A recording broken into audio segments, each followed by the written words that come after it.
maybe I asked in German, spricht jemand kein Englisch? Ja, ich. Die zwei Leute. Okay, so we have 2 persons who don't speak English, and how many persons we have who don't speak German? 1, 2, 3, 4, 5, 6. And do we have some translator? I could give it a try. Okay, so what do you prefer? German to English or English to German? I think English to German is a bit easier for me. Okay, then I speak in English. Yeah, how you want? Ja, kannst du machen. So, also für die deutsche Übersetzung am besten gehen wir so ein bisschen nach hinten. Da, wo die beiden Stühle sind. Ja, ich kann auch übersetzen. Ja. Mach das mal, du kannst du nächstes Mal. Alles gut.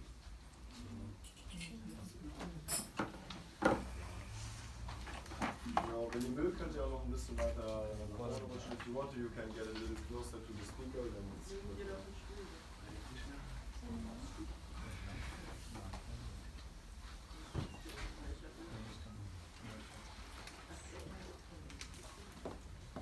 das ist auch noch in Englisch.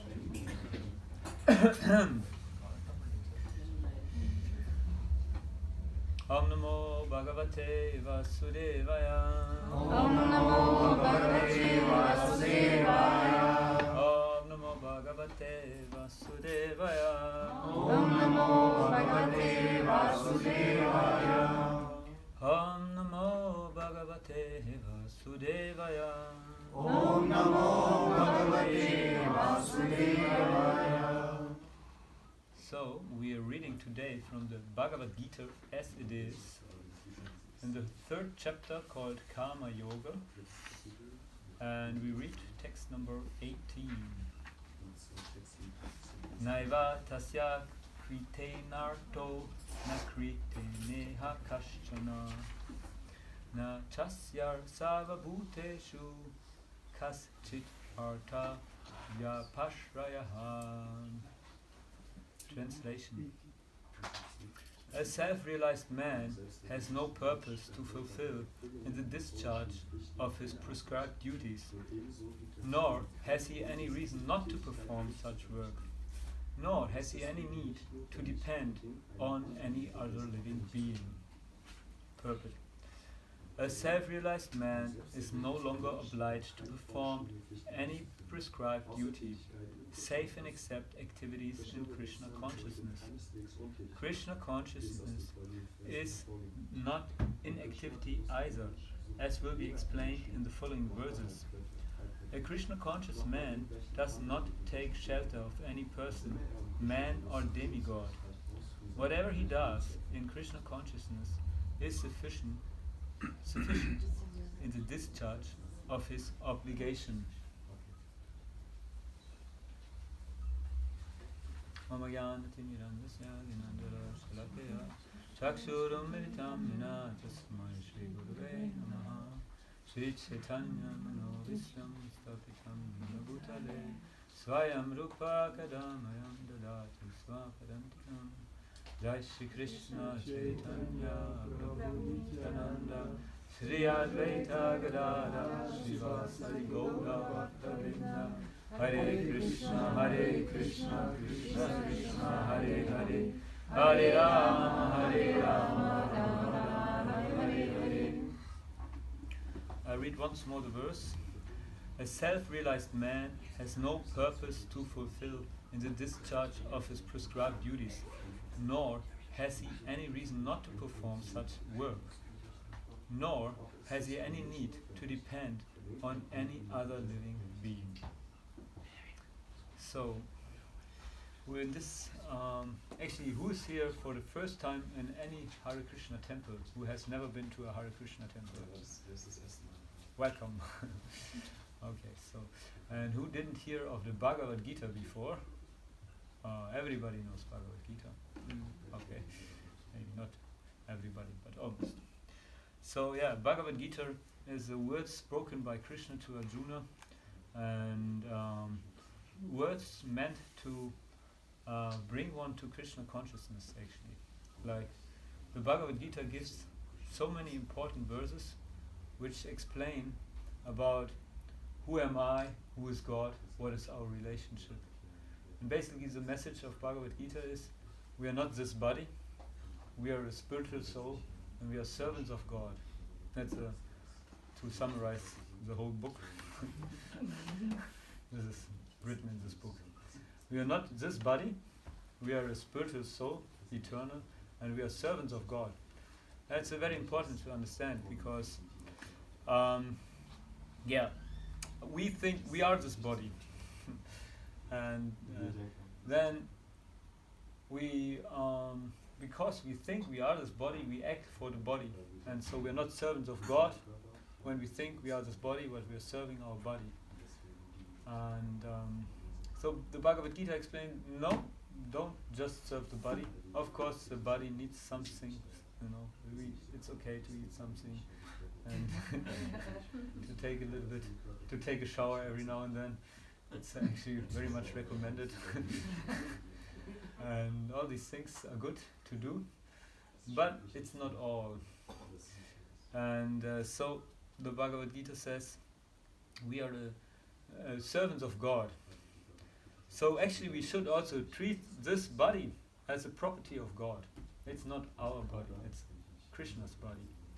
Because we are living in this body, but we don't know how long we're going to live in this body, and we cannot control it, and it's only God who can control it. And and a big problem is that we are attached to this body. We think we are this body, and we want to be happy through this body, and that brings big problems in life in general, and especially at the moment of death, when we have to leave the body. We leave everything behind, and then we are in great distress. So therefore, it's said a person in Krishna consciousness who is totally aware, I'm not this body, I'm a servant of God. And so this is not my body, it's God's body, and whatever happens to this body, it's God's will, and he has the right to do whatever he wants with this body. That's nothing. But it's for my, it's good for me. It's for my advantage. Because God is my well-wisher. And so this is basically important message of Bhagavad-Gita. We are not these bodies, we are servants of God. And so what does it mean? We try to serve the body and we don't try to serve God. What does it mean? It means, and this is actually explained in this portion of the Bhagavad-Gita.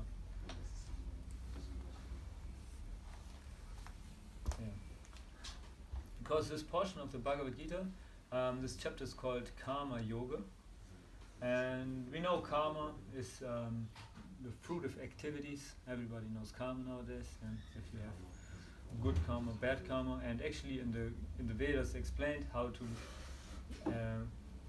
perform work, and this is called karma kanda practically. So it's how to perform properly work according to your prescribed duties, and how to get good fruits from your work, because everybody wants to get something for the work he does. So interesting is, a devotee, he doesn't want to get anything from the work he does. This is basically explained here in this verses. The devotee, he understands, I'm not working to get something for myself. I'm working to please Krishna. And if I can please Krishna with the actions I'm doing, then this is the perfection of my work. That's the perfection of using this body. This is the perfection of my using my energy. And so that is the meditation of the devotee. This chapter is called Karma Yoga, and explained how we can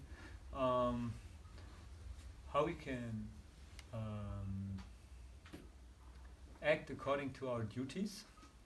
This is, because I explained already last time, but it's a very important part actually, and many of you didn't come were not here last time, so I will explain it again. It's just a few verses before, It starts with verse number 9 in the 3rd chapter, and whoever likes can have a look in the Bhagavad-Gita and follow it. We have it in Spanish, in all kinds of different languages, or on the mobile phone. Somebody wants, he can take this another English one. Anyways, but I can also explain it in the 3rd chapter, text number 9. It says, Yat nyata kamano nyatra loko yam kama bandhana tat atam kama kauntya mukta sangar samachara. So work done as a sacrifice for Vishnu has to be performed. Otherwise, work causes bondage in this material world. Therefore, O son of Kunti, perform your prescribed duties for his satisfaction, and in that way you will always remain free from bondage. So this is what I just explained, that we think we are this body, so we're trying to work for the body and try to be happy by satisfying the body. So Krishna says here in the Bhagavad-Gita, no, we should work for Krishna, and in this way we can get satisfaction, and in this way we become free from bondage. Otherwise we bind ourselves. So how is that? How do we bind ourselves?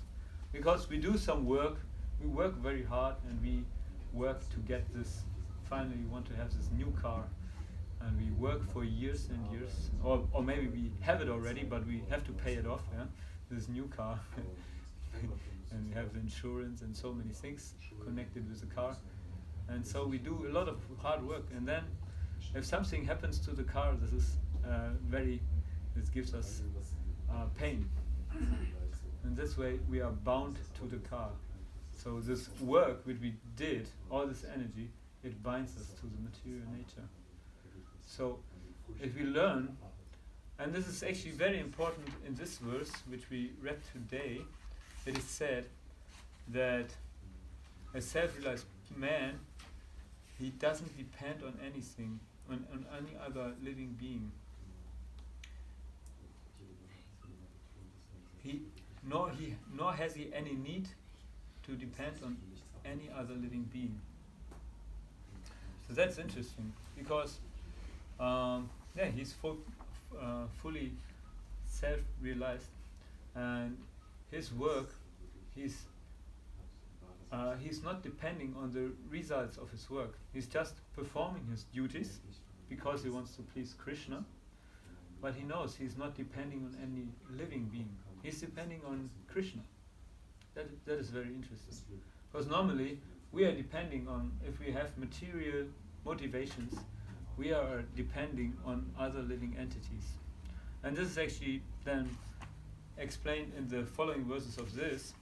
There's explained how one has to perform certain yagyas, actually to please the demigods. And when the demigods are pleased, they give rain, and when the rain comes, then the food grows, and when the food grows, then we get nourished. So in that sense, we are depending on other living entities. And in the Vedic scriptures or Vedic culture, there's this concept of depending on some higher living entities, like the demigods who give the rain and whatever, who control the nature, and which is actually a very nice concept, and of course we accept it as true also. Of course the modern scientists don't accept it as true, but just if you look at the ethics which comes from believing in this and believing in the modern science, because this modern science is saying we are independent. We try to control the rain and all these things. We can develop more and more machines and get more and more to know about the material nature. We can control more and more. So this is this idea of trying to become independent, but still living entities depend on each other. But devotee, he just depends on Krishna, because a devotee, he's only interested in satisfying Krishna. He doesn't want to control anything, and he doesn't want to enjoy anything in this material world. He just wants to act to please Krishna. And it sounds, for us, maybe very far away, or like some people might say, like recently somebody told me, one of his friends said, yeah, you're living too much in the spiritual realm, but you forget, that you're living here in the material world, and it's too spiritual. You're just with your mind in the spiritual, but you're not here in this material world. There's also something happening here. So it might sound this sounds a little bit like this. A devotee, he doesn't want anything for himself. He just wants to please Krishna. He doesn't need anything. He just wants to depend on Krishna. Don't want to depend on anybody else. So, it might sound like this. But what is very important to understand is that a devotee, he fully understands that Krishna is controlling everything. And a devotee, he fully can see how Krishna is providing everything for him. And he has this loving relationship. And there's wonderful stories about it. Like one story is about Madhavendra Puri. He was actually just shortly before Chaitanya Mahaprabhu appeared 500 years ago. Madhavendra Puri, he was there. And he was he was the spiritual master of Chaitanya Mahaprabhu. So he was a very special person, and he was living in the world. And one day he decided to renounce everything and just go to Vrindavan, and don't care for anything. And he would sit under a tree and just chant Hare Krishna and meditate. And of course, in the Vedic culture, it's also more this culture. Then one day a boy came to him and he brought him some milk. And Madhavendra Puri said, "Hey, well, thank you, that's very nice of you. Why did you bring me this milk?" And the boy said, "Yeah, the village people, they have sent me here, and they said, in our village nobody should be hungry, and I should bring you, because you're a very elevated person, I should bring you some milk." And Madhavendra Puri, he noticed that this boy is very, very beautiful. And then later, when the boy was gone, he noticed that it was Krishna. That it was Krishna himself who was providing him some milk. So, of course, for the modern scientists, this again might be sound like some fairy tale. But for the devotee, he understands that Krishna is really taking care of his devotees. So he's really taking care of us also. And it's interesting. It's our attachment to trying to control things and trying to actually our attachment to this material body and our attachment of not surrendering to Krishna, which holds us back from advancement in Krishna consciousness. Because it is in Krishna consciousness, it's like my spiritual master likes to give this example. Like it's like if we are walking on the roof of a house, and then we slip, and somehow we slide down, the roof, and then we can grab at the, how you call this, rain catcher there. We can catch the rain, grab the rain catcher, and we are hanging there, but we cannot get up. And then we hear the voice from the back, and it says, "Just let go." And we ask, who is speaking? Who tells me just to let go? And the voice says, "I'm Krishna." And it's a little bit our situation in Krishna consciousness. So we are still grabbing, and we are not sure how much we can really depend on Krishna. And on the other hand, there's also this example given of the pillar. This example is also given in regards to attachment, that there is this, I don't know what was the example exactly, but somehow some man, he's like embracing a pillar, and this pillar is... What is a pillar? Pillar is eine Säule. There was a king, he was attached to his wife, and he asked the sadhu, "How can I be detached to all these things, because I'm so rich and I have so many wives?" And he asked him again, and then the other day the sadhu just come to the tree and did this, and then he said, let me go," he said to the tree, and then he just looked at the king and go away. Okay, thank you. I don't know maybe. Everybody understood? Yeah. So, there's a story. There was a king, and he asked a saintly man, how can I get rid of, I have so much wealth, I have so many women, how can I become detached from that? And so then another day the saint, to show the king his situation, he went to a tree and he embraced the tree, and then he was embracing the tree and said, how can I leave it? Please let me go, let me go. And the same situation we are, like we have so many things we are attached to, and which actually also causes problems and suffering, and but we are holding on to it. So, and of course it's not what we say now here. Please don't misunderstand me. I don't want you to go to a cave and leave everything behind and do like this. Most of us cannot do it. It's not our process.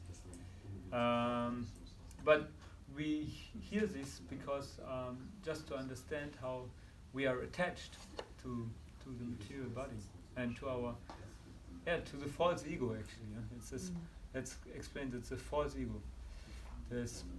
Explain. We have a subtle body. The subtle body. Besides this gross body, there's a subtle body. You leaving? Yeah, sorry. Oh, where are you from? India. And where do you live? We are living near to Pancove. Ah. It's like 1 hour from here, so. Oh, okay. Yeah, please come again. You came first time? Yes. How did you hear about us? We just searched in the Google, so. Oh, okay. Do you know ISKCON from India? Yeah. We do. And can you give him prasadam? Yeah, yeah. Oh, that's very nice. Thank you so much. Sorry for Hare Hare Krishna. Hare Krishna.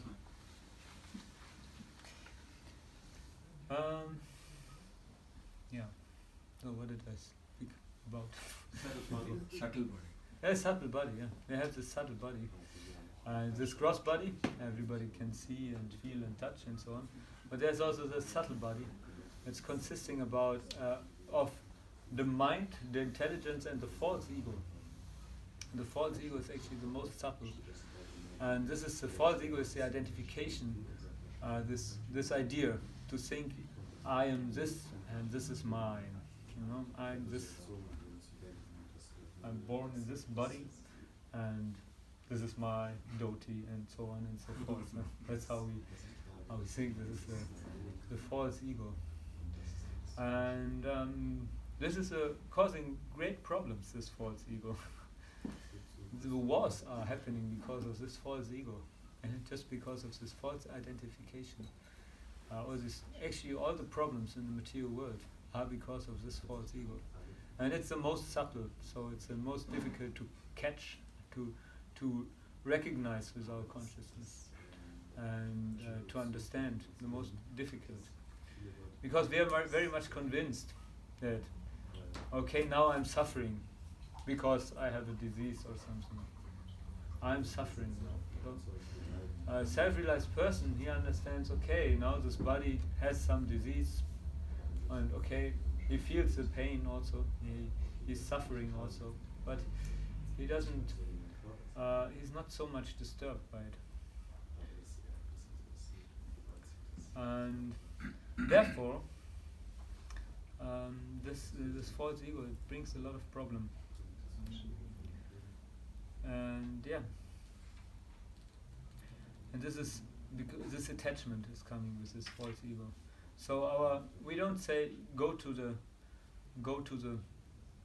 everybody should go to the cave and leave everything behind right now, and whoever doesn't do it, he will rot in hell forever.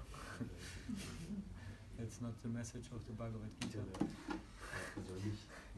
I'm very happy that it's not the message, because, as I said, I couldn't do it, and it's not our process. And as we said before, it's important is to understand more and more that we are servants of God. And so how can we understand it? just by engaging in Krishna's service. And that's actually very interesting about this process. When you engage in the service of Krishna, you will get some transcendental pleasure. It is like this. Everybody who does it, who follows this process, he will get some transcendental pleasure. He will feel some loving exchange with Krishna. It's like if you want to, like this is nice example given, if you want to know how the pudding taste, you have to eat it. Huh?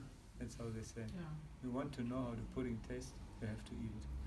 So many persons, they try to understand this Vedic literature just by speculating like this and like that, and it could be like this, it could be like that. It could be that Krishna is God, but it could be also like this and like that. And then they listing more and more reasons why it could be that he's God or why it could not be that he's God, and so on and so forth. And of course, it's also for us, it's interesting and important to deal with this. But no, the real process is to engage in Krishna's service, to get some taste of Krishna's service. And Srila Prabhupada, he's explaining in the second chapter, in the purport, he's giving this nice example. It's like somebody who's reading the Bhagavad-Gita but just doesn't engage in devotional service. It's like he's licking the honey glass from the outside. You know? He wants to taste the honey, but the honey is inside. So it's not by just doing some philosophical analyzations that we understand the Bhagavad-Gita, but it's by engaging in Krishna's service. And in this way, so this is our process. We don't have to renounce everything from now on, and don't because we cannot do it actually. That's the thing, you know. So therefore we don't have to do it because we cannot do it actually. You know, we're still too much attached, and our mind. We might be living in a cave, but our mind would live in Berlin or whatever, would still follow the football scores or the latest developments in economics or whatever we are attached to before, you know. And so, therefore, our process is just to engage more and more in Krishna's service. And the more we get taste in engaging in Krishna's service, the more we want to do it, and the more we do it, and the more we see how Krishna is taking care of everything. Because in the end, this is Krishna who's controlling everything. That's our conviction. We don't have any doubt about it, and our life is directed. It's arranged in that situation that it is Krishna who's providing everything. It's not our own. Therefore, we don't have. I like this. Nor has he any need to depend on any other living being. You know.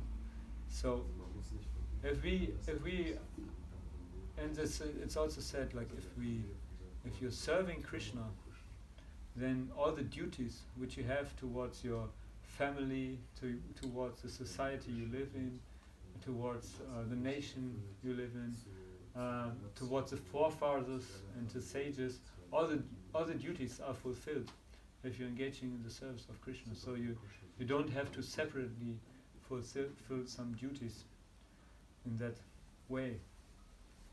Well, it doesn't mean like if whatever, you know, my wife is sick, I say no, I don't have time, I have to worship Krishna. You know? Of course, Krishna's this is service to Krishna then if we help our family, but it's about Krishna. Krishna is in the center. It's because Krishna is happy. And that's actually also one very important aspect to understand, that if we perform devotional service, this is a benefit, it's for the benefit of everyone. And Krishna, he's a well-wisher of everyone. So it is not that we escape some responsibilities if we perform devotional service. And because this verse says, a self-realized man has no purpose to fulfill in discharge of his prescribed duties, nor has he any reason not to perform such work. But it's interesting. He doesn't perform his described duties for any purpose, and he doesn't reject to perform his work. He's not renouncing his work. He's still active, but he's not active for his selfish desires, but for pleasing Krishna. Because he understands I'm just depending on Krishna, and Krishna is providing everything. Like, yeah, we are. I mean, I noticed for myself so many times I'm thinking I have to do this to be right here or whatever, or to achieve this and to achieve this goal and that. And but it's interesting. A devotee is not. He's just interested in fulfilling his duty to please Krishna.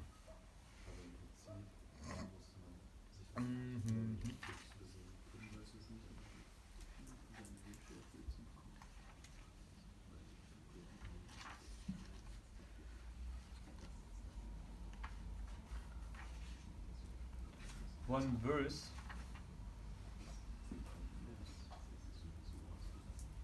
which comes to my mind is this one. It's actually very interesting, which is connected, like the message of this verse is very much connected to the verse of today.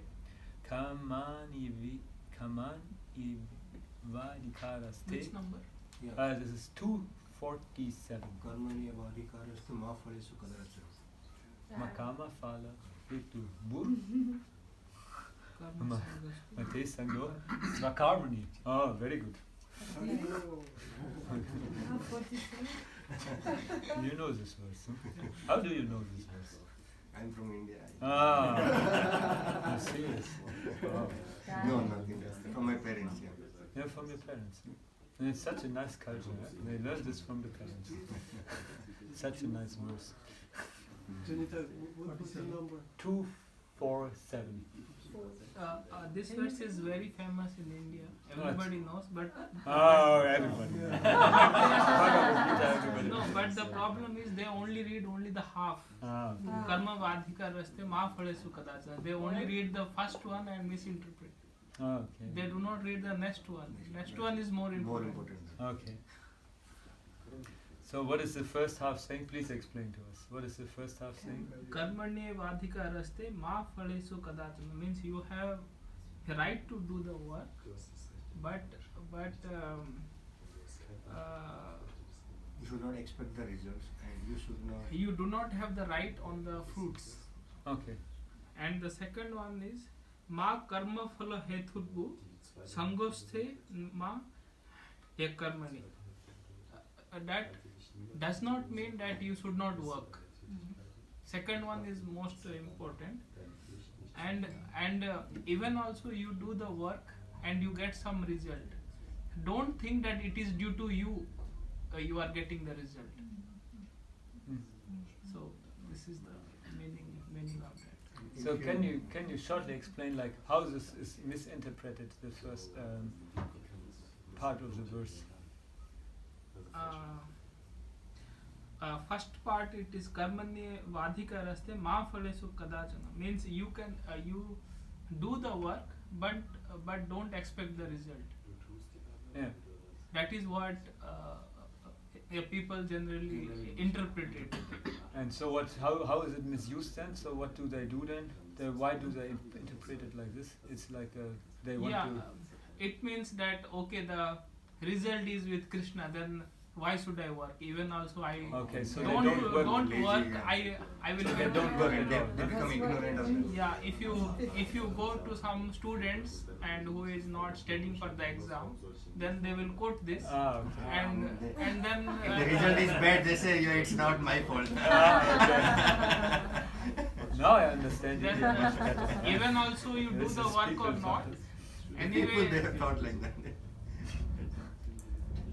but the actual meaning, as I heard, is you have right to perform the duty, and you also have the right to expect the results.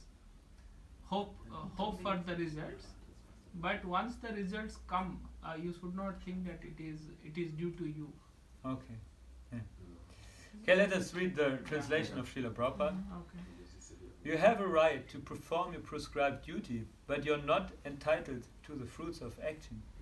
Never consider yourself the cause of the results of your activities, and never be attached to not doing your duty. So nobody can misinterpret the translation of Srila Prabhupada. Second He part, made- nobody quotes. Only first part. And He whatever made it very Prabhupada clear. said, that's perfect. Yeah, and nobody can Yeah. misuse it. So Prabhupada says we have to perform our duty. You should not be attached to not perform your duty, but we shouldn't consider ourselves the cause for the results of our activities. He actually And- says you have the right to do your duty. So Yeah. we have. It's not we have to, but we have the right. Yeah, We are allowed to do the duty. yeah. And he also I started from the end, and then he says you never be attached of not doing your duty. It's kind of you have to do your duty, but yeah, he says you should not be attached to not doing your duty. So we should eagerly accept our duties. We should perform them with full conviction, but we shouldn't try to enjoy the results. That is and it is very, very difficult for most of us. Right? So we can start slowly. So Srila Prabhupada, for example, says when we come to the temple, we should bring something for the deities, or we should invite devotees sometimes to our place, or we. In this way, we can offer something from our work to Krishna and offer something. And more we can do it. We can arrange our house like a temple. We have Krishna in the center, and then we, whatever we eat, we offer it to Krishna, and we arrange also our day according to Krishna. He says like in the morning hours are very good for meditation, so we use the morning hours for meditation. And like this, more and more we can engage in Krishna's service. More and more we can get taste and become detached from the results of our work. And it actually also important, of course, is to understand it philosophically. But I think everybody has this realization that it's funny, we know that things cannot make us really happy, but still we are so much attached to it, We know it, everybody knows it, like, that we have to give up things certainly, like, I always have the problem, if I get something new, I always think, okay, but soon this will be damaged and will be gone, and I will have to buy another new one, like this. So we know already we have to give up things, and we shouldn't.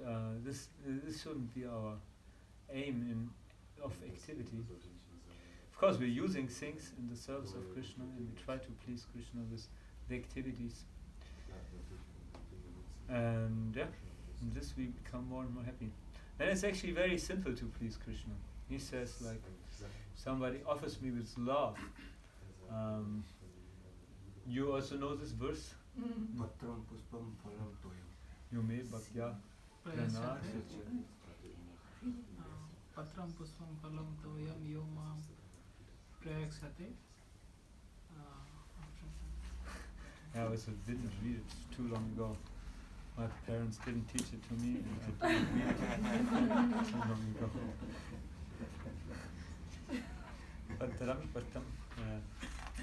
Patram pushpam palam toyam yume bhaktya pranachati tat aham bhakti uparitam asnami prayatat namaha. This is 927. 26, sorry. If one offers me with love and devotion a leaf, a flower, fruit, or water, I will accept it. So it's a very simple. Krishna, he doesn't want much. So we can always worship Krishna in any situation. And actually, even if we don't have a flower, we can still meditate on offering Krishna some flowers.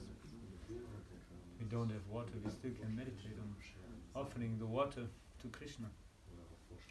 And so Krishna, he doesn't need much, and actually he's the origin of everything, so what does he need? But he takes our devotional service, and not because he needs it, but he enjoys it. And for us it gives also pleasure.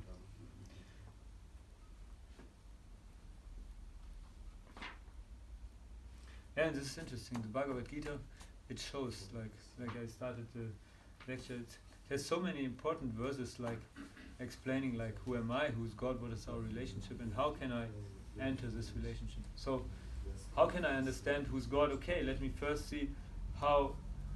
It's not that I immediately come to the bedroom of God, you know. Like if you meet some person, he doesn't take you to his bedroom and say, "This is my bedroom," you know. Here I brush my teeth, and he shows you how he brushes his teeth or something, you know. It's not like this. So this is the first steps for us how to connect with God. Maybe one day Krishna will take us to his bedroom or whatever, brush his teeth with us together or something, you know. And we are kind of far away so far. And so first, like how do I make steps towards Krishna?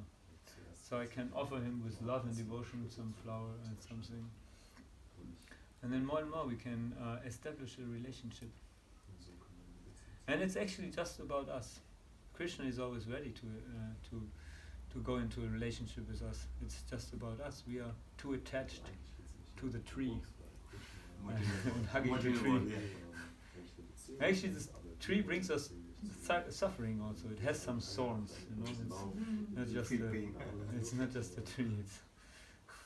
But we are holding on to it. The more you attach, the more pain you get. Yeah, the more we attach, the more pain we get. The harder you are.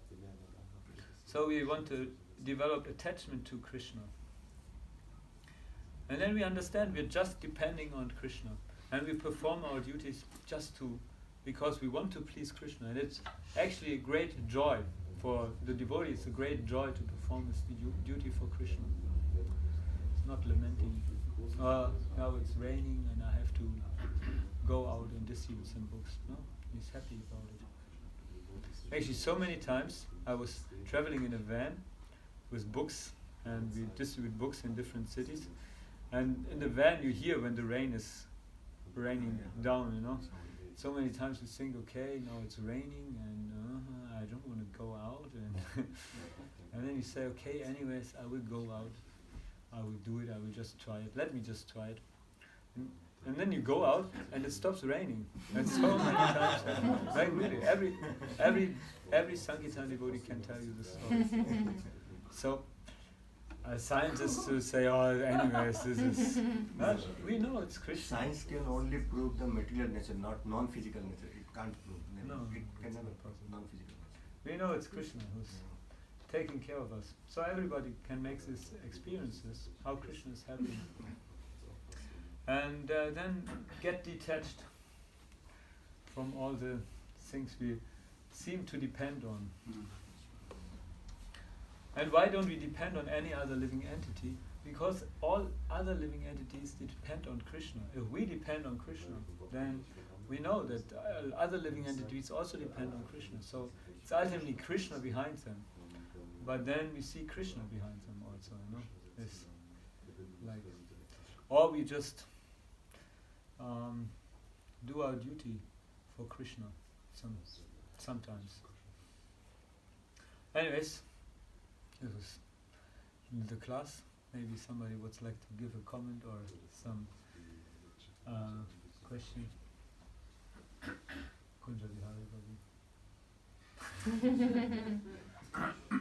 Bhakta Madin.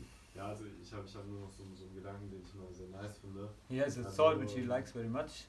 I say in English also, yeah, because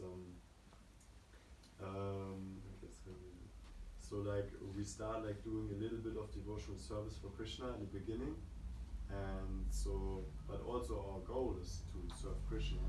So in German we would say der Weg ist das Ziel.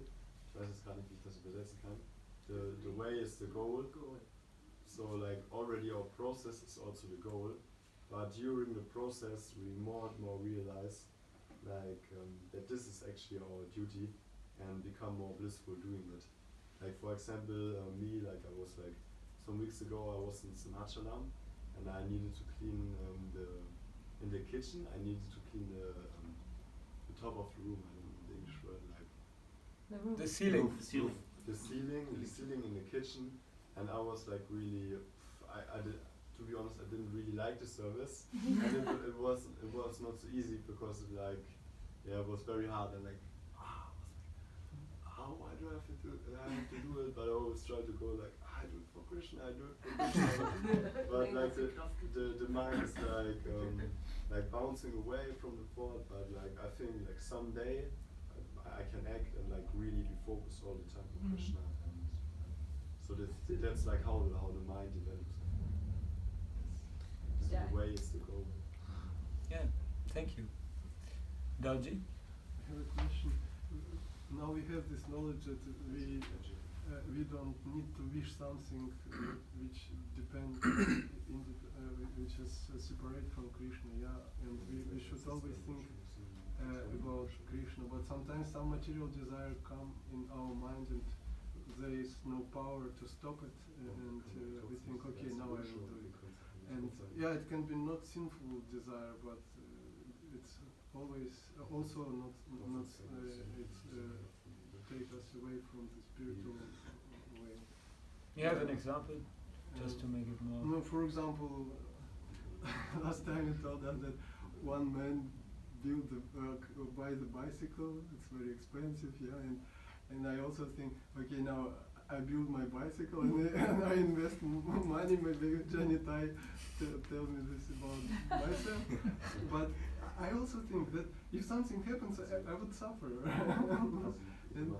But I couldn't stop because I think, okay, I need it and I will do it. What should do in this situation? Yeah. Yeah, you will see. But I don't want to suffer. Yeah. I think the important part is like really engaging in Krishna's service. Of course, we have our material activities. Like we have this, we know these three modes of nature: Tamagun, Rajagun, and Sattvagun. Like mode of goodness, mode of passion, and mode of ignorance. So we are made from a certain certain modes of material nature, and we are influenced by them. And of course, we cannot just stop it like this. Of course, we can engage in devotional service, and Krishna will free us from this. But still, sometimes we, if you see like this bike, I want to have it, and you can do it, and you will see what Krishna will do. You know? You can pray to Krishna that it can make a bike puja. In India they make the car puja. You make a bike puja, and then Krishna will protect the bike.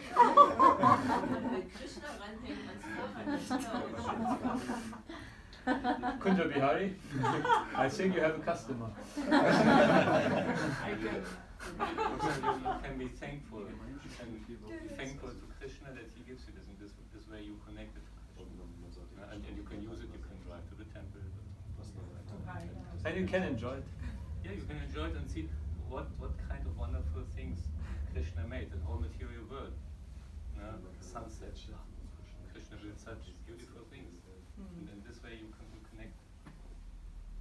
And then this attachment went away, and it's not harmful. Thank you. Thank you. I have another point on this, and I think, of course, nobody of us wants to suffer, and it's a completely it's a complicated thought of, okay, I don't want to suffer, but I just don't have to care that I don't want to suffer because I do my service for Krishna. But there is some point in your head where you think, oh, what if Krishna doesn't want to help me because I don't serve right or correctly, or I have still bad karma or whatever.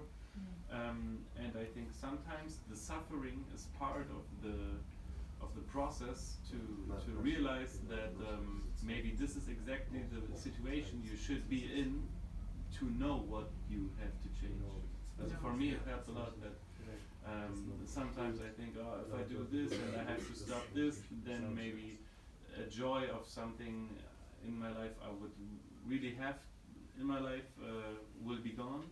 But sometimes this kind of feeling that I definitely have to suffer again for this makes me feel like, okay, this is important now, and from that point, later on that point, I can see why it is for, and then I can be thankful again, especially with suffering.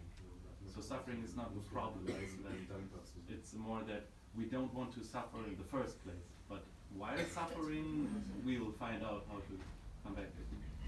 And one thing that comes to my mind is also, if you give up the attachment, then Krishna might give it to you anyway, and then you can enjoy it.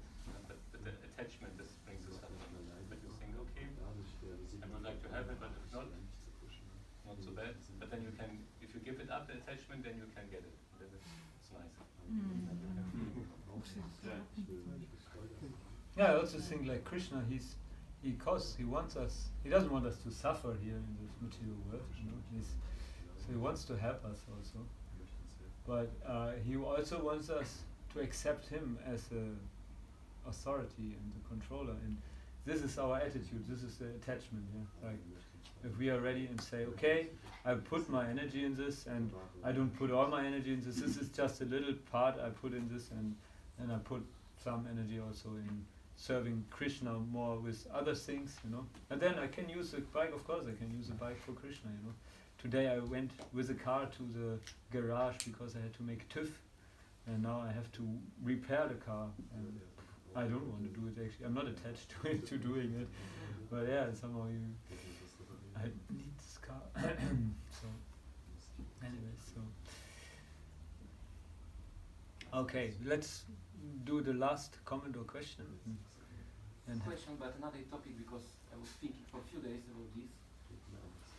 Some people say that in previous age there was like the prison, like the middle age, and now is the better because for example, we have freedom, women rights or something like this. And other people say opposite, that previous was better because for example, Native American, they have deep spirituality, and now the people are atheistic, materialistic, so it's going to the worst. So what is the truth? Is going to the better or going what to is the true? I mean, I don't remember. Probably I lived in the Middle Ages, but I don't remember how it was, so I cannot compare. But I think if we see the Vedas, they say Kali Yuga is progressing, so it's degrading, and so actually situation is becoming worse, and it will get more and more worse. But also it says like Chaitanya Mahaprabhu came, so he gave this chanting of Hare Krishna, and it's a golden age, and so it's actually good. And I mean, it's all according to karma and according to Krishna's laws, and like, of course, like I guess there was not so much poison in the food in the Middle Ages. The water was, maybe some water was better, maybe some water was worse, you know. It's like difficult to say, but it's still the material world, and Srila Prabhupada said material world is not a place for gentlemen. So we should get out of here. And yeah, I think people were more God conscious. That's this, I think, like because they lived closer to nature, and automatically, like you know more your dependence on some higher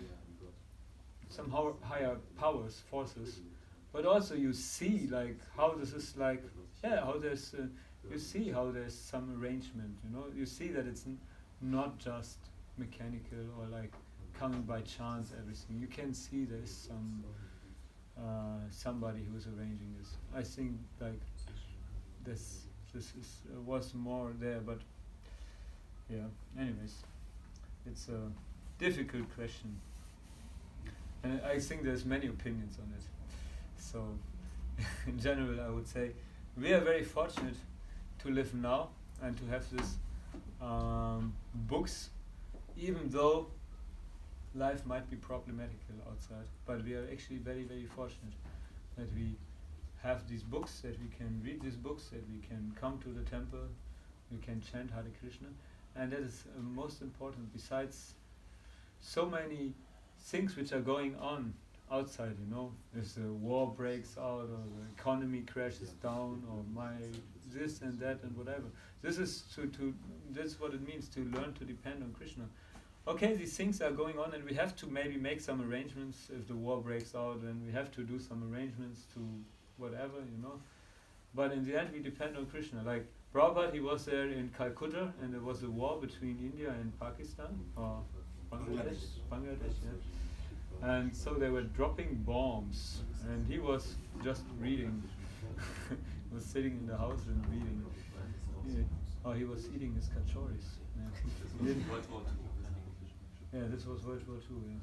But then he was in yeah, then there was also anyways, so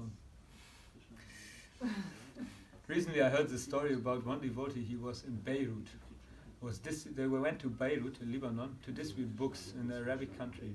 And it was of course very difficult, very risky, very difficult and very risky, because if they catch you, they worship form actually. They don't worship form. And at that time there was a war also, and so they were chanting Gayatri, you know. And when you chant Gayatri, you have to start and you have to finish without any interruption, you know. It takes like 5 minutes or something, and chant the Gayatri. And they were sitting in one house, and next to them one house exploded, you know. And the one devotee who was kind of from there, and he was just continuing to chant his Gayatri, you know, and the other one was like, ah! Anyways, we learn to worship Krishna in every circumstance and all conditions, because actually, even if there's no war and everything is very peaceful, still we will have to leave this body. And it's a very disturbing situation. This is like a bomb crashing down next to us, you know. It's a very disturbing situation, and everybody knows this situation will come. And so, one more verse, you know, 2:13. Vihinus minyatarihe kaumaram yogaram jara tataryantara prapya virastatranuyati. That's a very nice verse which says like the soul in this body travels from boyhood or from youth to boyhood to adulterance. In a similar way, it travels into another body at the moment of death. And a sober person means like what does sober mean? Like a sober person. A person who is not disturbed by any situation. Yeah, a sober person, he will not be disturbed in such a situation because he understands. Okay, I'm just changing my body. Like we're changing bodies now already. We had another body when we were small, and it's the same situation for the self-realized soul. So that's how it goes. Srila Prabhupada ki Jai.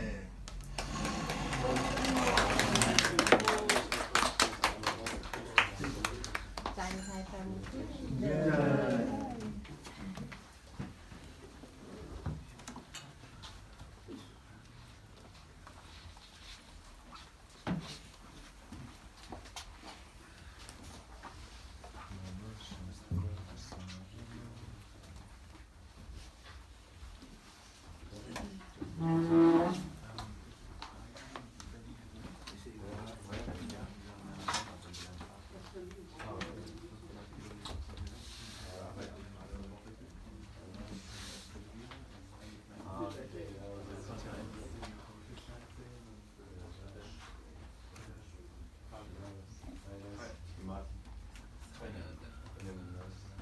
Ja, am Samstag